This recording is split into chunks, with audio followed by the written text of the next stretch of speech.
Welcome, dear viewers. Imagine walking through a narrow canyon, the walls towering 80 meters above you, only to emerge into a city carved entirely into rose-red cliffs, a place forgotten for centuries, hidden in plain sight, where tombs, temples, and palaces were chiseled straight from solid rock. Ever wondered what secrets still lie behind the facades of Petra, the so-called lost city of stone? Today we're going to take you inside.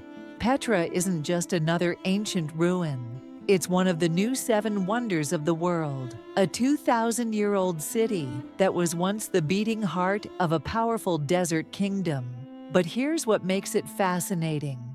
Petra wasn't built, it was sculpted. Entire neighborhoods were carved into sandstone cliffs by the Nabataeans, a civilization that flourished in the harsh deserts of Jordan, long before the Roman Empire took notice. For hundreds of years, Petra vanished from maps, earning the nickname Lost City. It wasn't rediscovered by the Western world until 1812, when Swiss explorer Johann Ludwig Burckhardt stumbled upon it disguised as an Arab traveler. So what's inside Petra? What made it so wealthy that it controlled trade routes across Arabia? And why did this magnificent city vanish? Let's dive into the mysteries of Petra, step by step. To enter Petra, you don't just walk through a gate. You journey through Al-Sik, a natural gorge almost a mile long. The path twists and turns, with sandstone walls painted in streaks of red, gold, and violet. Imagine ancient traders leading caravans of spices and silk through this very passage, their camels loaded with treasures. Why such a hidden entrance? Simple. Petra's location made it almost impenetrable. Surrounded by mountains and desert, it was a fortress disguised by nature itself. At the end of Al-Sik, you get your first jaw-dropping glimpse of Petra's most famous monument, Al-Khazneh, the Treasury. If you've seen Indiana Jones and the Last Crusade, you'll recognize the Treasury. Standing 40 meters tall, its facade is carved directly into the sandstone. Columns, statues, and intricate carvings showcase Nabataean artistry at its peak. But here's the kicker. Despite its name, the treasury wasn't a treasury at all. Archaeologists believe it was either a royal tomb or a temple, built in the 1st century AD. The treasury myth came from local Bedouins, who believed the urn at the top held hidden riches. You can still see bullet holes from when treasure hunters shot at it, hoping to break it open. Step inside, and you'll find a surprisingly small interior. Just a single square chamber. The real treasures of Petra weren't gold or jewels. They were its architecture, its engineering, and its position at the crossroads of ancient trade. Most visitors never realize that the treasury is just the beginning. Walk deeper, and you'll find Petra's main street, once lined with markets, temples, and homes carved into cliffs. Petra wasn't just a religious site, it was a thriving metropolis. At its height, it housed tens of thousands of people.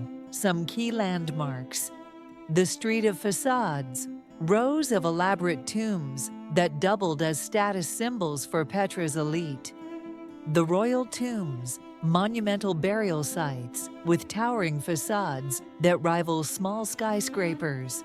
The Great Temple, a massive structure that suggests Petra had a complex religious and political system.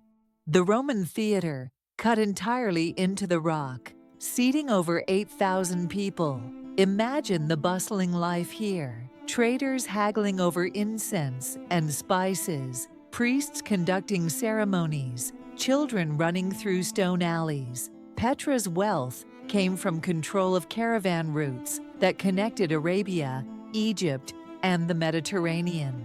Every shipment of frankincense, myrrh, silk, and spices passed through Petra, making the Nabataeans masters of commerce. For the adventurous, a climb of over 800 steps takes you to Ad-Dair, the monastery, even larger than the Treasury. The monastery's massive facade stands 47 meters wide. Its purpose: scholars think it was either a temple or a place of refuge. Then there are Petra's high places, altars and sacred platforms perched on mountaintops, used for religious rituals, possibly even sacrifices. Standing there today, with panoramic views of the desert, you can almost feel why the Nabataeans believed these were places to commune with the gods. So, what happened to this once great city? Historians point to a combination of factors. Trade routes shifted, bypassing Petra as sea trade became more efficient. A devastating earthquake in 363 AD destroyed much of the city. The rise of the Roman Empire reduced the Nabataeans' control over commerce.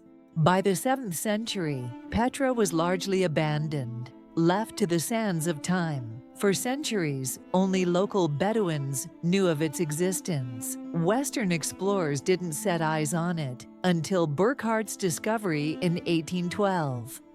Today, Petra is a UNESCO World Heritage Site, drawing hundreds of thousands of visitors each year, but much of it remains unexplored. Archaeologists estimate that only 15% of the city has been excavated.